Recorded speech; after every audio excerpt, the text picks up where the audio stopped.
ഇരിക്കുന്നേ? സമയം എത്രയെന്നറിയോ?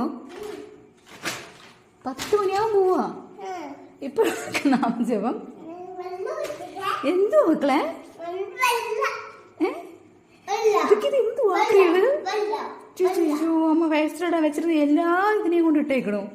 ഇതെന്തുവാ ഇത്? പൂജയോ? എടാ അമ്പോച്ചിയിൽ അവര് ചെയ്യുന്നതാ. അത് ഇവിടെ വന്ന് നീ അനുകരിക്കുവാണോ? അയ്യേ, ഇതെന്തുക്കാ കണ്ണാ?